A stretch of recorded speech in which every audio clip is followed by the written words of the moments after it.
Welcome, everybody, into the ESPN FC studios for the latest edition of the show. Alongside Ale Moreno, Steve Nicol, I'm Sebastian Salazar. Wonderful to have you with us. We do have a lot to get to in the show today. We will be talking La Liga a little bit later on as we kick off the real build-up to El Clásico on Sunday. But let's start with a look at the top of the Premier League after a pretty important weekend, or at least what felt like it. Arsenal right now, first place. They've opened up a 3-point gap after their 1-0 win away against Fulham on Saturday. Manchester City sits second. They beat Everton over the weekend. It's not until we get down to third where we find Liverpool, the defending champs, after they're fourth. It's not until we get down there where we see Liverpool. We get a look at their recent results. This is their first 4-match losing streak across all competitions in over a decade. Also coming off their first Premier League defeat at Anfield in over a year, 2-1 against Manchester United yesterday. Of course, we talked a lot about this on yesterday's show. Stevie, I'll definitely get more thoughts from you on it in just a second, but let's welcome into the program Mario Melchiot. Mario, I want to start with you here because it's your countryman, the manager, Arne Slot, that's coming under a lot of criticism for what's going on right now with Liverpool. How much do you think the manager is to blame for the club's current struggles? I mean, look, you as a manager make choices, right? Because you want to make sure that your team performs at their best, and he is responsible for that. So when they started off, it's been shaky a little bit. It's not like how he, predicted it, because it's always great to get new players in. But when you get new players in, you got more responsibility, because that's what the level went up. Okay, you win the league, now you get the new boys in, and you want to make sure that they kick off straight away. You have new guys also that extended their deal, like the Salahs and the Van Dijk, but it's not performing. So now they have a little struggle. Of a little struggle, they have a big struggle, because if you consistently keep on losing, and then this is one of the biggest games that sometimes, Steve can tell us more about it, but I know from my time in England, this is one of the biggest games in English football. When Liverpool meets Manchester United, it's almost like twice as hard if you lose that game, especially when it happens at home. So that is the key thing. And then, you got an expensive striker. He's not, scoring the goals that you want. Salah has gone quiet. So, Gakpo, he's scoring, but then he misses opportunities. So it becomes a difficult situation for him at the moment. Stevie, what do you think the bigger problem is here? Player performance or the manager selection? Look, I think at the end of the day, with the ability and the quality that all the individuals that Arne Slot has available, you have to point the finger, in my opinion, mostly at the players. Because none of them, almost none of them, are anywhere close to what they're capable of. And certainly most of them who are still there from last year aren't close to what they produced last year. So with the amount of quality he has, he should be able to make the odd mistake and get away with it because of the ability they have. But unfortunately, he can't rely on his players to help him out when he doesn't quite get it right. Now, this is not something Arne Slot is used to. He's, certainly last season, no question, he got every single thing spot on. But this year, he's not. But the players aren't helping him. Is it a big head-scratcher for you? This is the defending champions. They went out and got, they spent $200+ million, and they look not just worse, but significantly worse?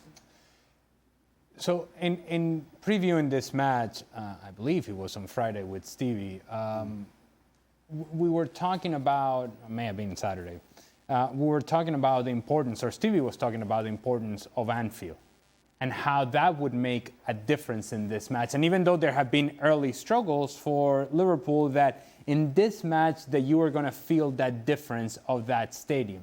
Now, I think what Stevie was not budgeting, neither was I, nor was anybody else for that matter, and certainly Liverpool were not, neither were the fans, is that 2 minutes in you were losing the game.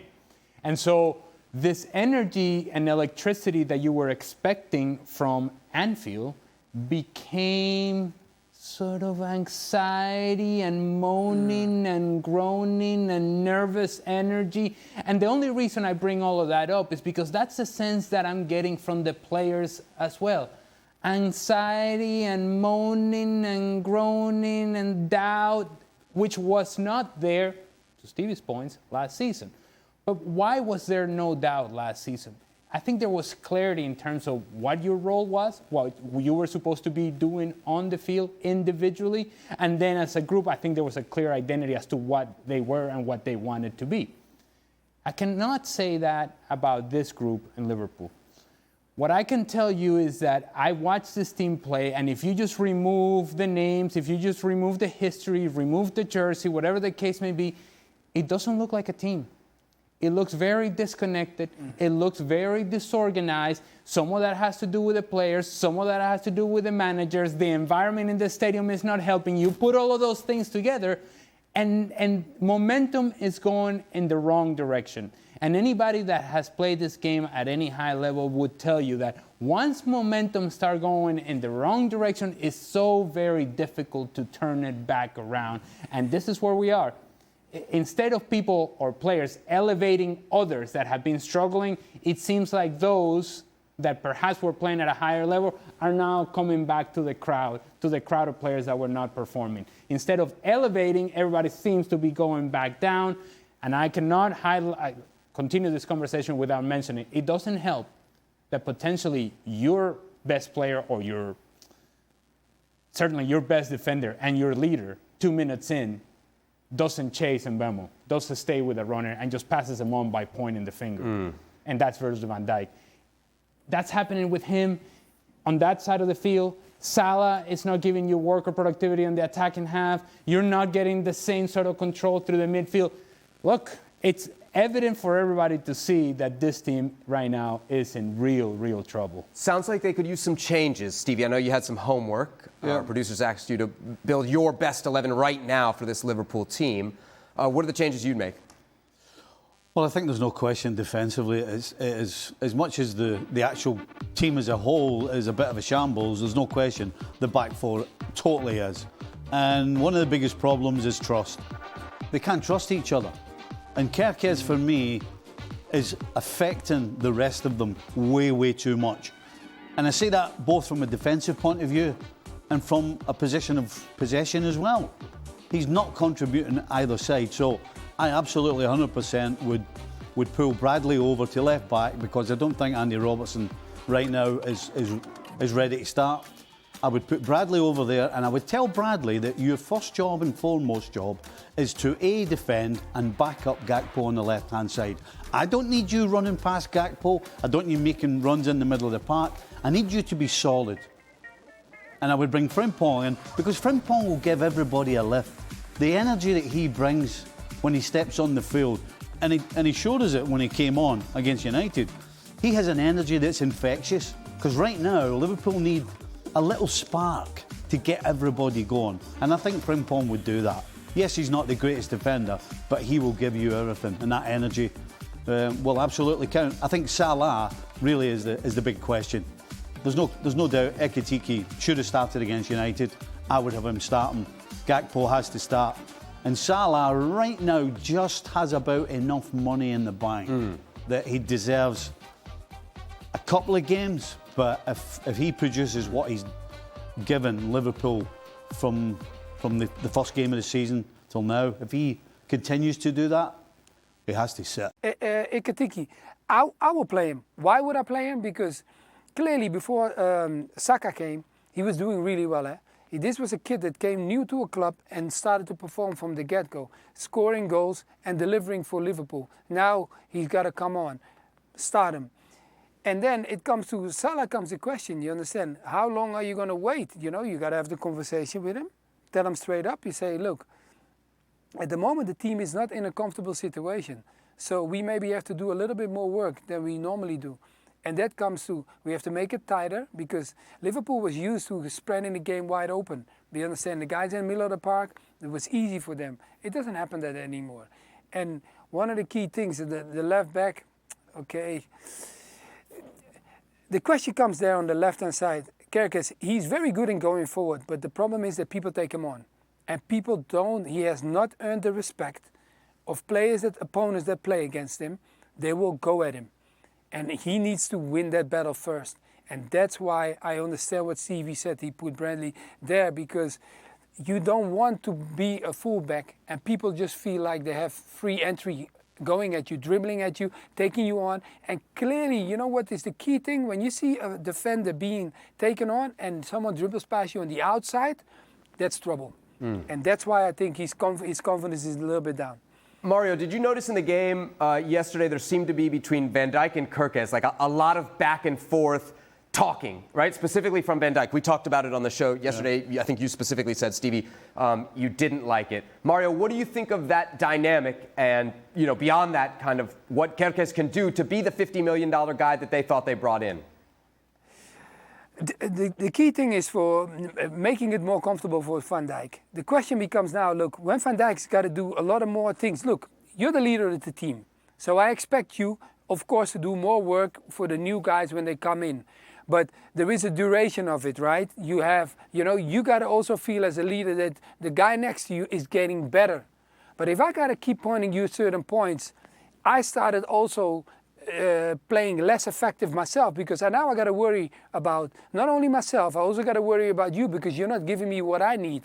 So I think that is the question where one of the key things is, one thing I don't like, that is, it doesn't matter who you are, I don't like my captain to go out in the blue. He knows that there is so many, don't waste too much time to put it in the open, do it in the dressing room, because he's gonna, the way he went at him, you understand, when he tried to flick the ball and it kind of hit him in his face or his hand or whatever happened, and he then had to go at him and say like, oh, you know, you have to talk, he said to him. Speak, speak.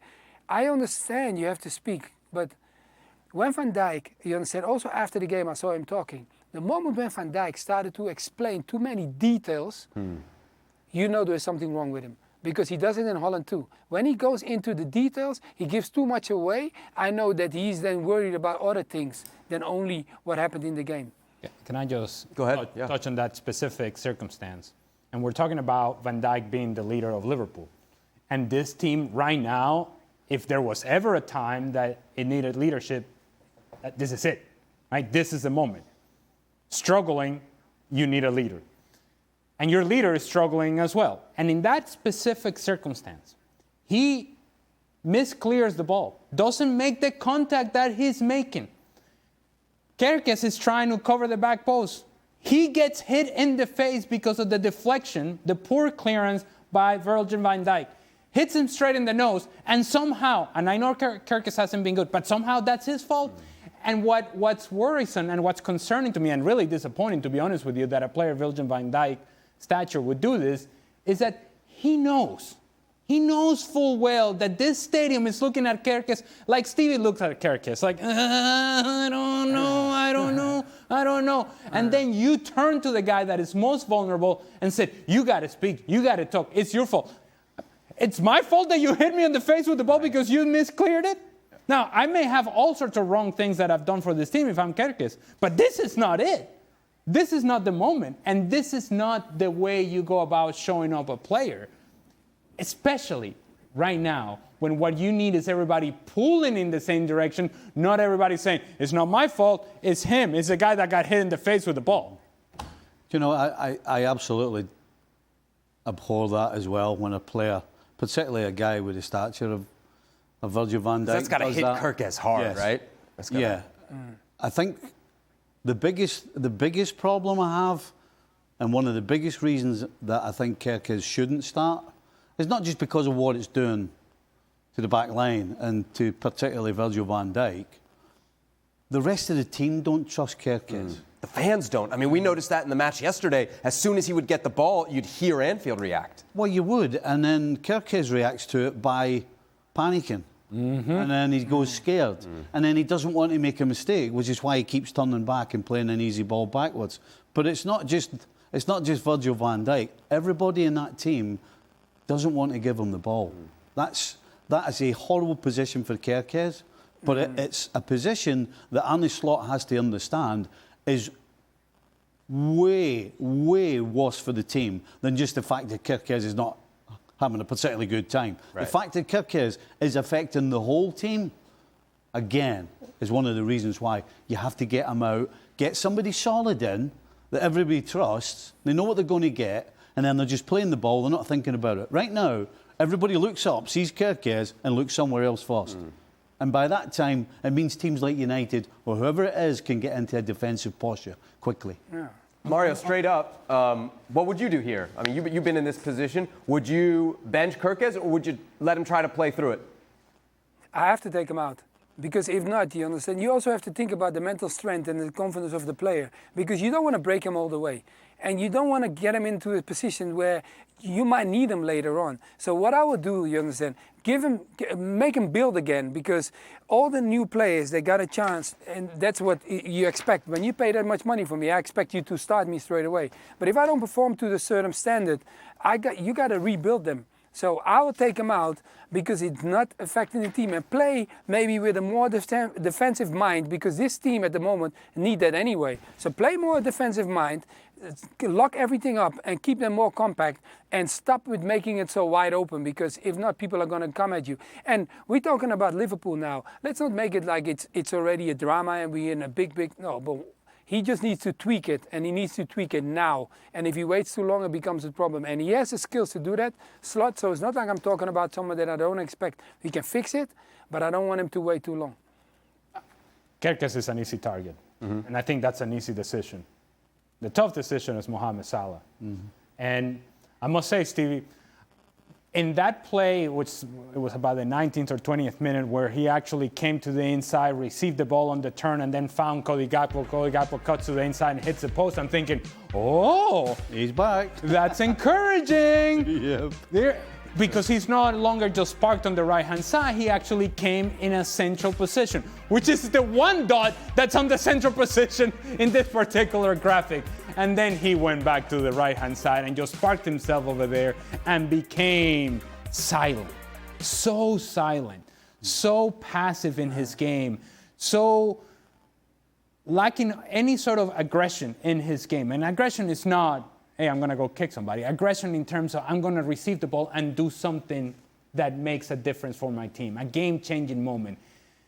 And I suppose the moment that we all have in our minds from the game is when the ball drops to him at the back post. It is on his left foot, and he just takes a wild swing at it and goes absolutely, completely, horribly wrong for Liverpool. And then you're at that point, you go, whatever optimism I had from the 20th minute in him finding a central position and actually finding a through ball, all of that has disappeared, because this that I saw in the midst of the back post is what we're seeing a lot of.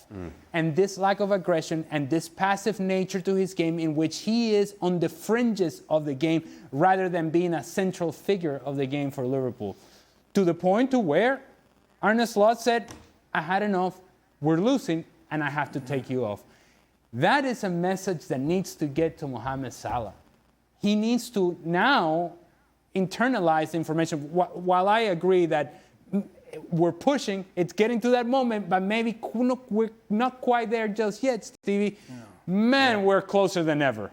And he needs to find it within himself that to see more of the moments that we saw in the 20th minute rather than the rest of the match. I think for the first time ever during this game, the previous, 9-10 seasons, when Salah got it, you did that. I think for the first time ever against United, whenever he got it, I was thinking, what's going to happen now? I mean, it's amazing. It's amazing how you can go from the top of the tree and slide all the way down it so quickly. It's incredible. It's a lesson to us all. Can we go big picture here? Yeah, Sure. Go ahead, Mario, quickly. You know why Stevie also said that? Because Stevie, when he gets on the ball, you don't expect him to dribble, because he's not that guy anymore that's going to dribble. Back in the days, he was running with the ball, taking people on.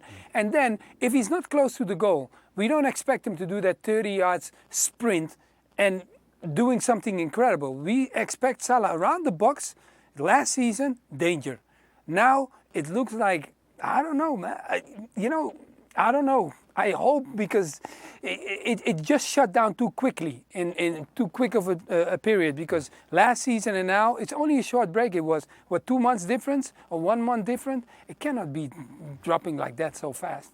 Right, I wanted to go big picture because something you said at the very beginning of the show yesterday, I think, caught all of our ears. You said Liverpool has no chance to win the title. Now, when we got to extra time, you had cooled off a little bit, you had changed your tune. I think maybe you'd realize how early in the campaign it was. But as we look at the Premier League title odds, there you see Liverpool right now third favorites according to the bookmakers. Why that change of heart over that hour? And in your cooling off, what did you discover there? Well, because at the time, I was frustrated, disappointed. You know, sometimes it's hard to look at the big picture. You know, when you see performances like that, it's hard to. You try to figure how they get out it, and then you start thinking about, well, the 4 points behind now. There's no reason to think they're going to get out it because they've done nothing since the start of the season that's actually, in terms of the big picture, been any different than what we got against United. It just so happened that that individual quality that we know they've got had bailed them out on so many occasions. So that's why I dived in and said that. Now, let's look at PSG this time last year.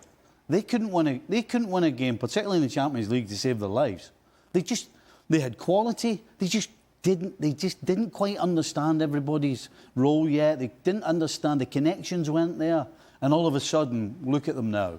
So it kind of tells you, cool your jets. When you have that type of ability, it can change as quickly as it went the wrong way. And so I don't disagree with the bookies. I think right now, Liverpool have so many things to improve on that the longer they go not winning games, they might get too far behind. So they have to change it very quickly. Otherwise, this Arsenal side in particular look really strong and they give nothing away. Yeah, Mario, you look at the odds there, and sometimes we disagree with the bookmakers, but it's really hard, especially with how Arsenal has played so far this season and maybe how the other teams that we thought might contend are playing, to not see Arsenal right now as an overwhelming favorite, no? Yes, look, I understand you asking me that question, but you know, I like the city of London normally was blue, but I have to say to you, it looks like it's going red because we cannot lie about it. I cannot lie about it, you understand? Of course, my prediction was different too, but Arsenal is the team, not only they are playing good, but they should also be up there where they are right now after the key investments they made. And they winning games. Look, even if they don't win it by big margin, it is important. They won 1-0 against Fulham. It was a team that defended the whole game almost against them, and making sure it was difficult for them to break them down. They win the 1-0. So yeah, they're leading the charge, and it's also normal that they are there. Mario, I don't want to leave out Manchester City. What do you think about City? Stevie says they're too Erling Haaland dependent. Yes, because, like Haaland, what is he, 11? He did it, 3 seasons in a row? He's already on 11 goals. Look, 23 goals you scored you understand, for the beginning of the season, when you call the national team included with it. Great player, we cannot doubt about that. But if you have a team that only focus on Haaland distributing the goals, because the rest of them are all on one. I think Foden, you understand, they're all on one goal. And that is not good enough because Haaland has to do too much work. You don't want him to get injured and you don't want him to get out. So you need someone that's going to chip in if you want to keep on pushing to where they are right now. Ale, you think City will be there at the end? No. It's not just the Haaland dependency, which is a real thing. And I'm a huge fan of Erling Haaland, and I'm going to assume, and it's a fair assumption to make, that he's going to sustain this level of productivity, and they're going to need him to do that. But it's not so much that Erling Haaland is going to score all the goals for Manchester City that troubles me, is that it's still a team that is so very vulnerable. They're still losing the ball in bad areas. They're still searching for answers as to what they do defensively. They don't press the ball nearly as well as they once did. They don't control the pace of the game as they once did. And while Erling Haaland can score goals and get them out of trouble, I don't think in the long term that is sustainable in terms of their ability to stay with Arsenal. I think the key here is Liverpool. It's the one team that can challenge Arsenal. There's no doubt in my mind that Arsenal right now are the best team in the Premier League. Liverpool is the one that has the potential to go and challenge that. The potential. Whether that is potential realized, well, that remains to be seen. You going to say something? No, I'm just agreeing. Yeah. The potential's incredible, unfortunately. Potential and actual are two different things. There you go. They don't play the games on paper. They do not. All right, well, Arsenal, according to the odds makers and our panel here, the clear favorites to win the Premier League, at least early on in the season. I'm sure they'll be talking about that on the next edition of the Gab and Jules show. Jules, always super well dressed. Gab, not so much. And I believe the latest edition dropped today, so you can get it wherever you download your podcasts. Take a look at the top half of the La Liga table, where Real Madrid picked up a 1-0 win over 9-man Getafe yesterday to go top, 2 points clear of Barcelona, who won against Girona on Saturday by a score of 2-1. Barcelona did win that game, but it was a bit sketchy at times. Let's hear from Hansi Flick looking back at the match against Girona. When we analyze the match against Girona, it's something about, I always speak, you know that, I always speak about positioning. The right high, the right distance between the players and the opponent is very important. And if you're too far away from that, you lose. You have to run too much, give the opponent a little bit more time to play out, and then this is also what kills us in the defense. So it's about that. So we have to find the right position, and from there we have to jump. We have to press. Mario, help me out here a little bit. It sounds like he's talking about some really basic stuff. Why, if it's so basic, can't Barcelona figure this out? Yeah, because, look, what he's talking about, of course, you understand his team is a little bit vulnerable at the moment. And, sometimes you also, when you see a coach talk like that, and they try to take the heat away also from the team a little bit. But if you see, when I watched Barcelona already, that game, I saw them scoring at the end against Girona, and you see Yamal coming off like the bench, celebrating with his team. You knew how important this win was, because sometimes these small wins, people might think like, okay, they should have won the game and things like that. No, it wasn't that easy. It was very difficult for them. That's why they celebrated the goal like that when they scored, at the end. But the thing for me is, when you are a team like this, they are in that position now. The injuries are talking, and they have to be careful now, because sometimes it's not always like, okay, you can get used to it and we can talk about it and say like, oh, it happens and this and that. And no, guys, they got to fix it now, because, if they don't look at players or they don't look after players really well, because now he's talking about even Rafinha and Torres, hoping to make it. Then they got the big game coming up in the weekend next. They got to hurry up, because if not, those guys, if you don't get them fit, they have a big, big problem. Instead, the mindset of these players, and I suppose it's something that has been made a philosophy of Hansi Flick, is, and many of those sequences we saw it, secondary defenders that were in a position where they could drop off and actually play the angles to where now, if the ball gets played in behind, they're able to cut the angle because they have the diagonal movement that is going to cut off the attacking player. Instead, Eddie Garcia, no, I'm going to step up. Cubarsí, I'm going to step up. Step up to where? The run is already happening. The ball's already being played through. You're not giving yourself any room for mistake here. You're not giving yourself any room to be able to make up the difference, make a challenge, and somehow impact the play defensively. It's all too easy. And I'm not even a defender. And I honestly watch this and I think to myself, if I were teaching defender, if I were running a class and say, okay, this is what we do when we defend, I would show that video, that compilation that we just showed there, and would say, kids, don't do that. Don't ever do that. We're going to do everything but that.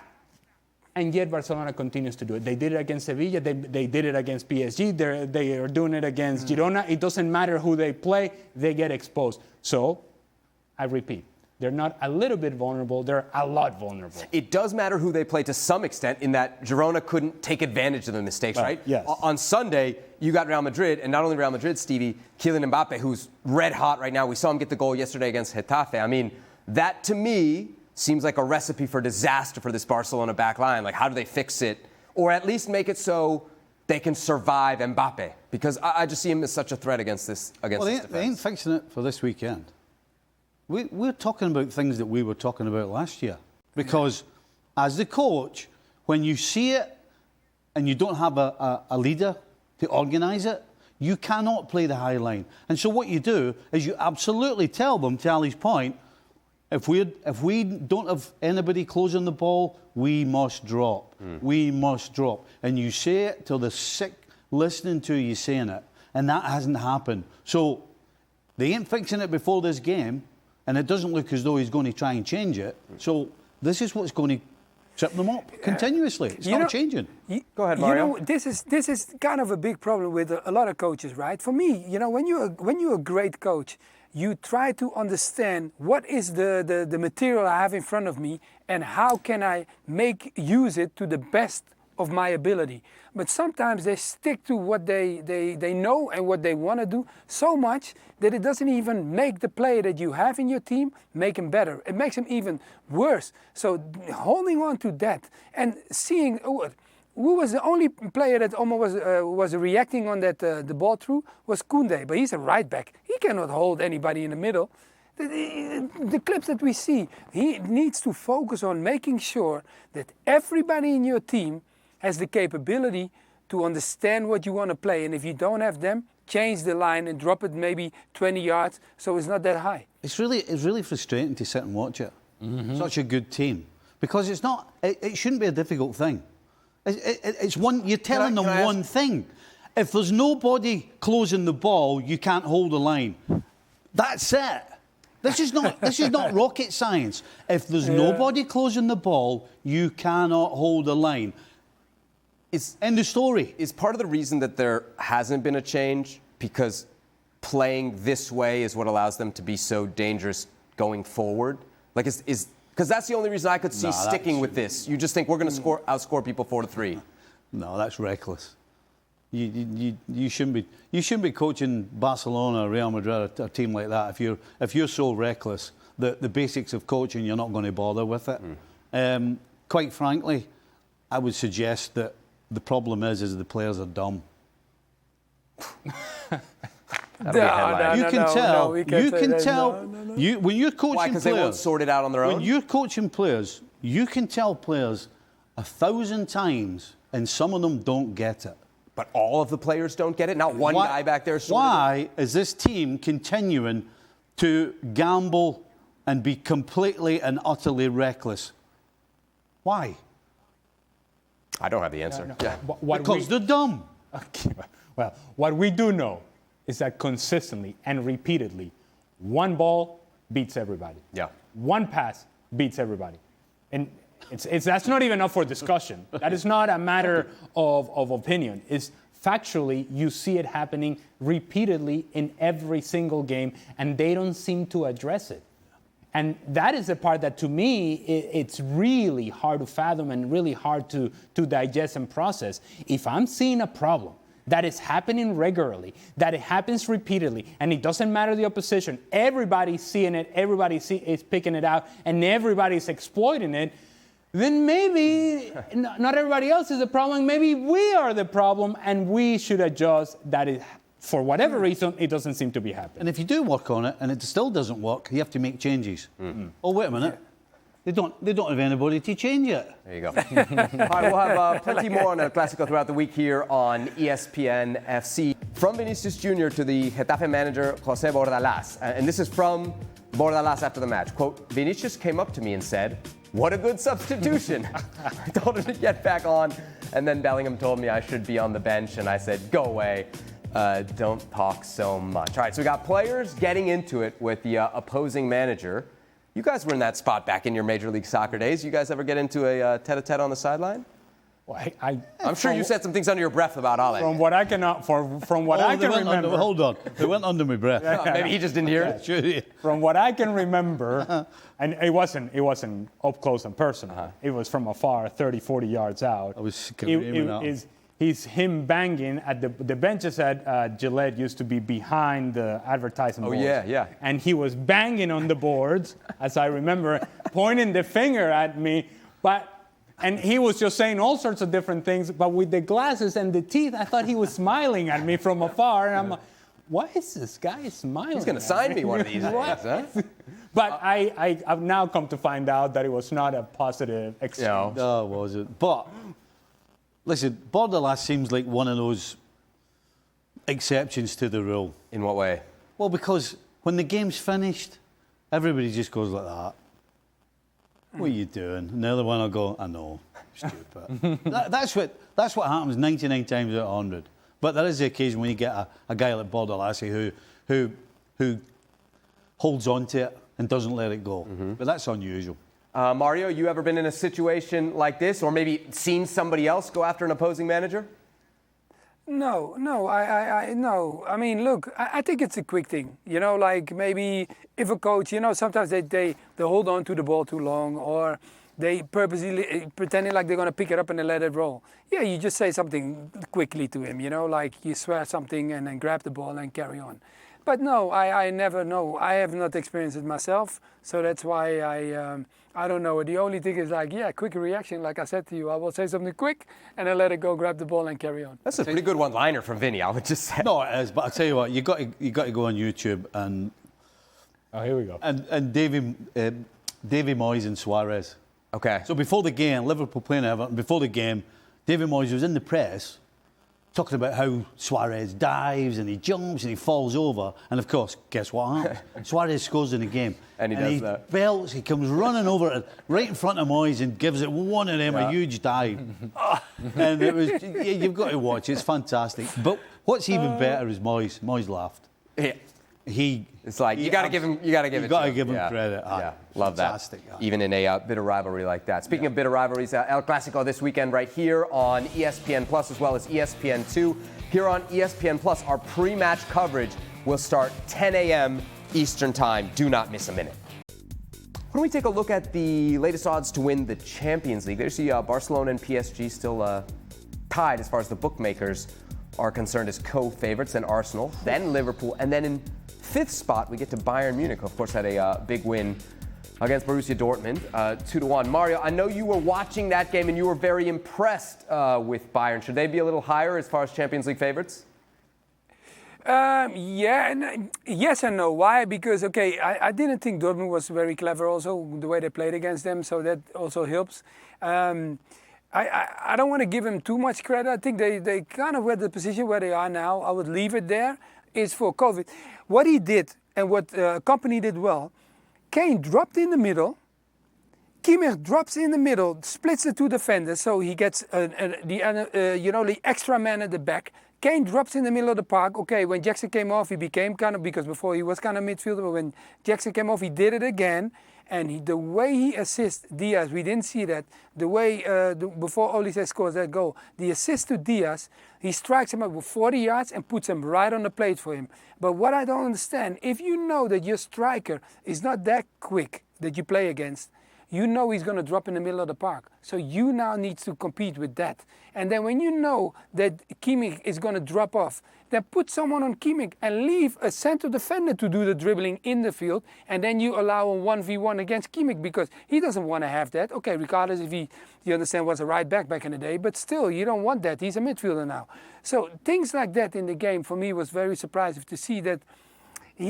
I felt Company outplayed him, you understand, not only football-wise, but also with the tactical way. Let me just quick question. The question was about Bayern Munich and whether they're able to win Champions League, not whether Borussia Dortmund were clever or smart. I really think that Mario had some money on Borussia Dortmund and he's upset with Niko Kovac. Yeah. I was angry, I wanted them to do something. Come on, give me a good derby. I wanted to see the German classical derby. You're right, Ali. You're right. There we go. He's projecting. There was some anger, some issues there. Bundesliga, Ale, where should we consider Bayern Munich among the Champions League favorites from what we've seen so far? They are among the best teams in Europe. And if you don't like what you're seeing now from Bayern Munich, whatever those reasons may be, because they have been dominant, perfect, actually, like literally perfect. Think about this. Jamal Musiala is coming back sometime turn of the year. So I think we can agree that makes them better. And you don't have to have the conversation as to whether Harry Kane drops into the midfield or not and you play Jackson. No. Jamal Musiala drops into that space. Harry Kane plays up higher and he can choose then to play underneath if he so desires, and then Musiala takes a more advanced role. You don't have to have that conversation. So they're actually going to get stronger and become better than what they are now, at least on paper. The key for me, and this is something that Mario mentioned there, it's Luis Diaz and Michael Olise. if they continue to play at the level that they are right now, especially Michael Olise, then that gives this team a credible threat in the attack beyond Harry Kane, and they're not nearly as dependent on Harry Kane as, say, for example, Manchester City are on Erling Haaland. My question with Bayern Munich, and it will be the question over the course of the season, is defensively, in wide areas, do they have enough? And I don't think they've been able to answer those questions in terms of player personnel. And so it's going to have to be Konrad Laimer, who has done a really good job in that position. Well, he's going to have to be the answer. In the left-back position, maybe Alphonso Davies comes back. But even if he doesn't, then you're sort of like, okay, who is going to be that player that gives you certainty down that side? I know in a conversation about Champions League favorites, we shouldn't focus on a left-back. But when you get to the latter stages of Champions League, think about this. If they're playing against a team like Barcelona, and who is the left back for Bayern Munich facing up against, say, Lamine Yamal? There is importance to the position, and there's importance to actually have answers in every position. Right now, Bayern Munich doesn't have answers in all of the positions, though they're one of the favorites. Hey there, everybody. Welcome into the studio. I was better. Yeah, I know. You came back. I knew I had to bring it a little more because you called me out yesterday. Yesterday was like... Yeah, a little down in the dumps. I flew in the morning, you know. I just wasn't myself. But you're back. He's back. Well, you're back. A bit of a stretch, right? Back to what is really the question. Kind of back. Mario, also with us as well. First one comes from Tinker Taylor Marine, who actually I think sends quite a few questions in. Boys, do you think VAR review requests from managers is a good idea? We did see this in the Under-20 World Cup. They had their little card. They would hold it up. Ale, what do you think? You like it?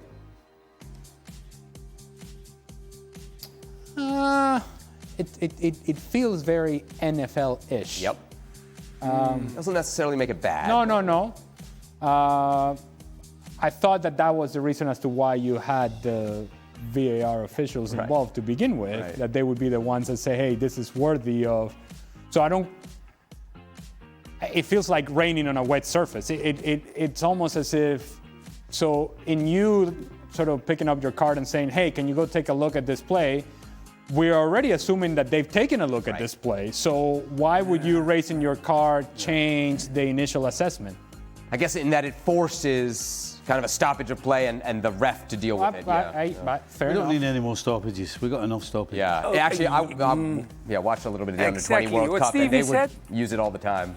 Yep. Because Mario, they're using it at moments when you so if there's a penalty against you late in the game, and you know it's a penalty, you're still going to do the challenge because maybe there's a chance they'll take it back, but these guys are just basically hoping for a miracle. Yeah. It's not going to happen. It just slows the game down. Are you freezing the kicker? Is that what you're doing? I guess so. Very NFL-ish. Ale, why is Slot complaining about United and Amorim's low block and long ball tactics? He did talk about this yesterday. Why is he complaining that other teams are not playing how he thought? Just outclassed tactically? Asks James. Look, if Manchester United decide that this is, and Ruben Amorim decide that this is the best way for them to win the game, that is his job.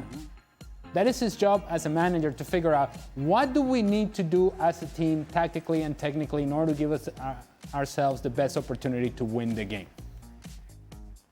If Arne Slot's team, for whatever circumstances, are unable to figure that out, or are unable to break through, or are unable to create chances, or are unable to score goals, that's on them. Has nothing to do with Amorim, has nothing to do with Manchester United.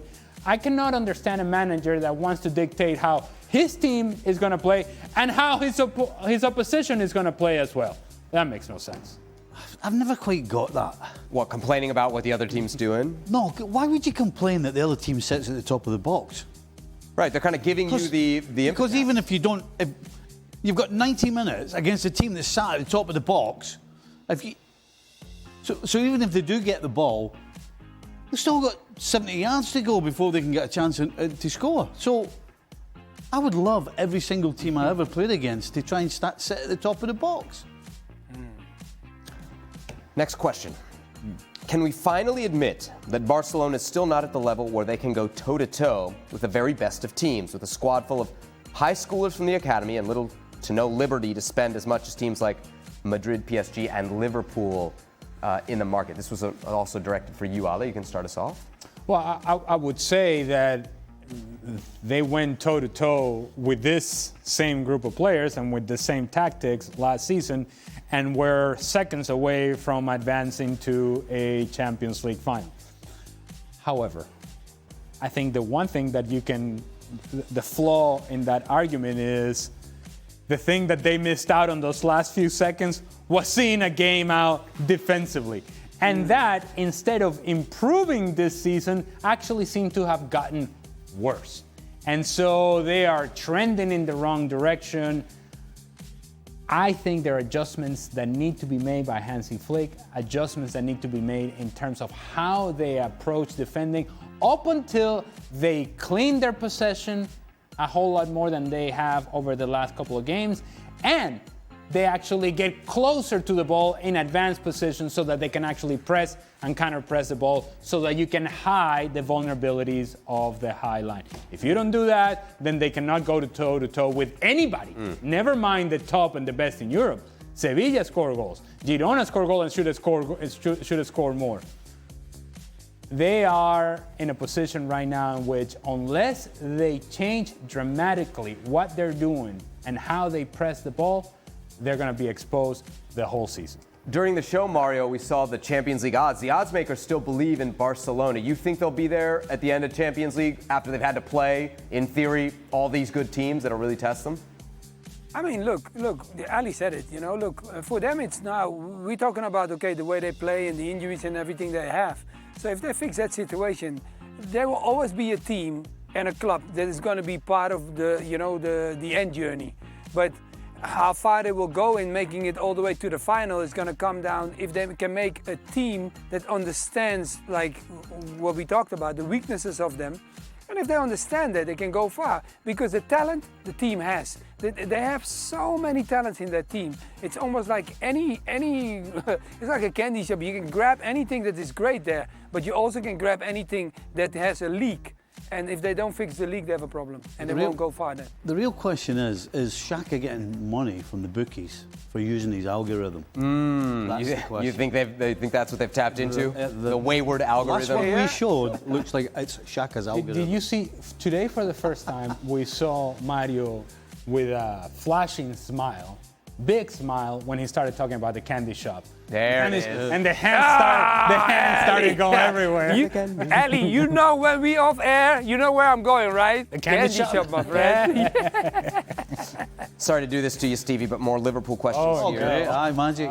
Is Slot being found out now that he has to build a squad? 2 weeks after the Chelsea loss, he's played the exact same team, the exact same way, with the same result. Last year, he was handed a well-oiled squad on a silver platter, and maybe he got lucky. Yeah, that's the way. You can't say that. No. You don't win the Premier League by being lucky. I mean, you don't.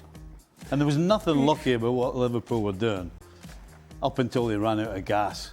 That was kind of once they had it in the bag. So no, you They can't weren't really say sweating the league then. You can't say that at all. No, absolutely not. Maybe you'll like this next question. It comes from Stevie's mince dealer. All right, here we go. What would a successful first season at Spurs look like for Thomas Frank? Of course, they lost to Villa over the weekend.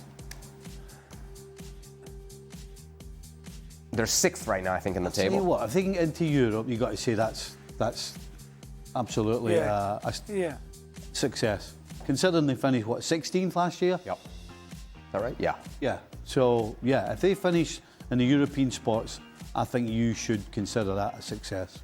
Okay. Not top four, just any European spot. No, I think top four would be absolutely phenomenal.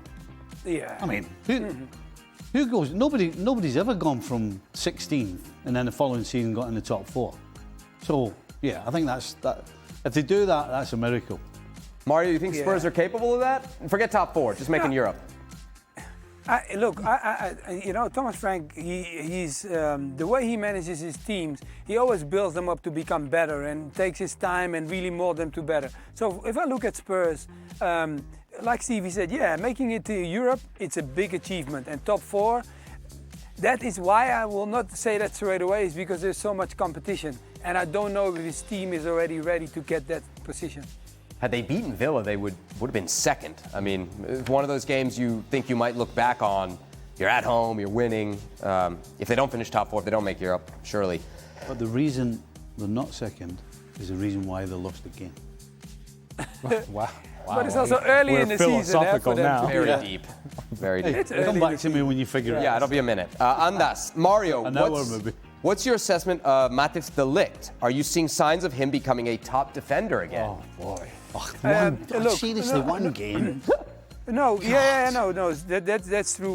What Steve is saying. It's one game. You know, he played well. The key thing for De Ligt at the moment, even in the national team, it is. You know, sometimes it's good to be at a position at a club where things are not as easy for you because it will make you better. So if he managed to be part of a journey that Man United started to grow again, then I guarantee you that he will be much better because there's a lot of responsibility he built up, you know, the focus, because that team didn't look great. So for him to be part of the journey, if he can do well, yeah, then he can, I mean, a top defender, yes, because that's how he started at Ajax. But we have to see first. A random observation about Matthijs de Ligt. He cannot take a throw-in without being an illegal throw. It's just it wasn't called. In the first half, he threw the ball in, I think it was 2 or 3 times, and he's jumping while he's throwing the ball. And I'm thinking, it's an illegal throw, not called anymore, and people don't pay attention to this thing. And I'm seeing it, I'm like, he's literally doing a jump shot when he is throwing the ball in. I don't understand it. I don't get it. Yeah, but they Ali, teach you know in Netherlands? No, but you know what he also has to learn? Look, De Ligt was never a player that played on the side, like throwing the balls in. He was always in the middle. So he's learning for himself. I could tell. Hold on a minute. No. I don't care where you play. Even the goalie should be able to take a throw in.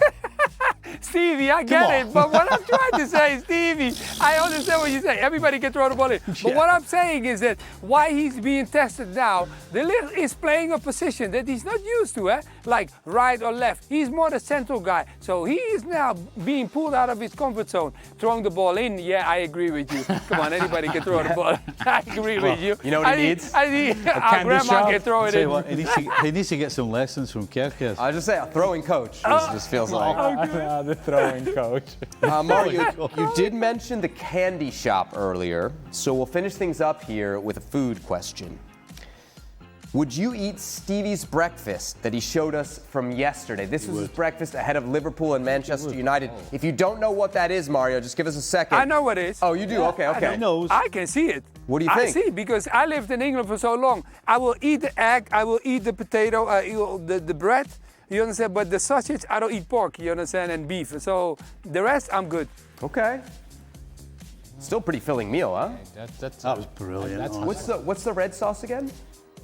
No, that's beans, isn't it? Beans. Oh, that's beans. Okay. Beans, Okay. yeah, beans. English style, beans on toast, it's I like great. baked beans. Hey, So good. I have to give him that credit for that. That beans on toast and with some egg on it, I gotta give him that. Yeah, I've I never eat that had the stuff, beans on toast. It's a big thing, huh? Oh, why? Yeah, maybe give it a shot. you Is should. it just the baked beans? Just Bit of toast, some butter? butter on it, wee scraping of butter, and then you fire the beans on top. All right. All right. That was a hearty breakfast, Stevie. Hardy. Surprised it stayed down after the way the game went yesterday. All right, that's it for us here in the ESPN FC studios and this edition of Extra Time. For Mario, Ale, Stevie, I'm Seb. Thanks for watching and join us tomorrow.